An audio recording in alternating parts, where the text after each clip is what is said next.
Right, అవి వీడియోలు. ఇక ఏపీ వార్తలు చూస్తే మల్లన్నకు మోసం. రాయలసీమలోని ప్రసిద్ధ శైవ క్షేత్రం మల్లయ్యకొండలో మైనింగ్కు చంద్రబాబు సర్కార్ పచ్చజెండా. మరి సనాతన ధర్మం అలాగే పర్యావరణ శాఖ మంత్రి శ్రీ పవన్ కళ్యాణ్, ఉప ముఖ్యమంత్రి గారు పవన్ కళ్యాణ్ గారు ఎట్లా రియాక్ట్ అవుతారో చూడాలి. బెదవాడ బాస్ భారీ డీల్, ఆ పోలీస్ బాస్ రూటే సపరేటు అంటూ అద్వైక ట్రేడింగ్ అక్రమ డిపాజిట్ల కేసులో భారీ డీల్ అంట. బాగానే ఉంది. ఏపీలో పోలీస్ వ్యవస్థ పతనంలో ఉంది, పతనాంచులకు చేరుతున్నట్టుంది. 2 ఏళ్లైనా డిఏ ఐఆర్ ఊసే లేదంటున్న ఉద్యోగ సంఘం నేత బొప్పరాజు. ఆర్టీసీ ఆస్తులు అప్పగింతలు, డిపోలు ప్రైవేటు పరం. బెదవాడ నుంచి మొదలు ముందుగా విద్యాధరపురం డిపో కూల్చివేత. సో సంపద సృష్టి ఏమో కానీ ప్రైవేటు వాళ్ళకి మాత్రం సంపద బాగానే సృష్టిస్తున్నట్టున్నారు చంద్రబాబు గారు, గౌరవ ముఖ్యమంత్రి గారు. సాయికృష్ణ కేసులో లొంగిపోయిన 2 కానిస్టేబుళ్ళు ఇప్పటికే సిట్ అదుపులో మరో క్రైమ్ కానిస్టేబుల్ అంటూ వార్త ఇచ్చారు.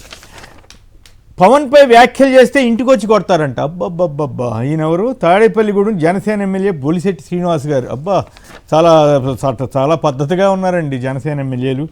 వైద్య పరీక్షల కోసం ముంబైకి పవన్ కళ్యాణ్. హైడ్రో పవర్ ప్రాజెక్టుపై నాకు అవగాహన లేదంటున్న జనసేన ఎమ్మెల్సీ నాగబాబు.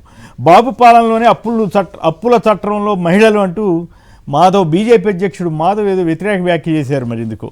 డ్వాక్రా అక్క చెల్లెమ్మలను మోసం చేసిన చంద్రబాబు అంటూ బొగ్గన ఫైర్. తిరుమలలో ఏమిటి ఘోరం? అపవిత్ర ప్రదేశాల్లో దేవతామూర్తుల విగ్రహాలు అంటూ భూమన కరుణాకర్ రెడ్డి ఆగ్రహం.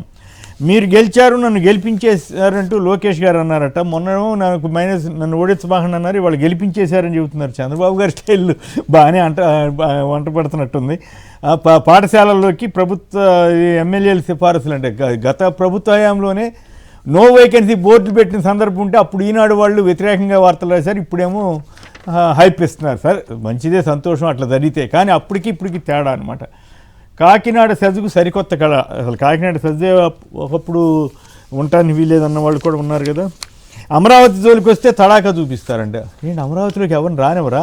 ఇదేం గుండాయిజం, ఇదేం దౌర్జన్యం, దీనికి చంద్రబాబు గారు వీళ్ళంతా మద్దతు ఇవ్వటం ఏంటి? అసలు ఏం జరుగుతుంది? అమరావతి రాజధాని ప్రజల రాజధానా కాదా?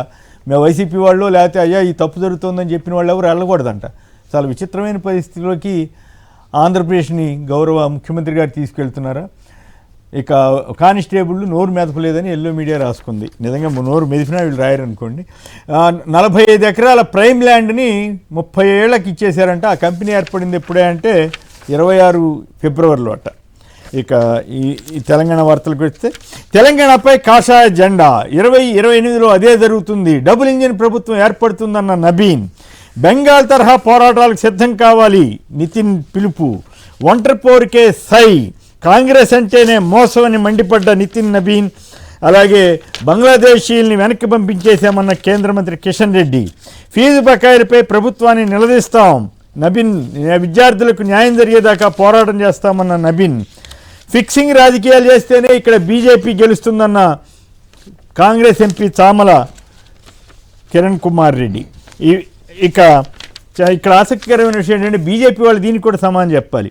ఓ పక్కేమో మేము అధికారంలోకి వస్తామంటున్నారు. వాళ్ళ మిత్రపక్షమైన తెలుగుదేశం అధినేత ఏపీ ముఖ్యమంత్రి శ్రీ చంద్రబాబు నాయుడు గారేమో రేవంత్ రెడ్డి గారి మీద ఒక కార్యక్రమంలో పరస్పరం పొగుడుకున్నారు. శిష్యుడిగా ఎవరు నాకు గురువు కాదన్న రేవంత్ రెడ్డి గారేమో అవును ఆయన శిష్యుడిని అని చెప్పారు.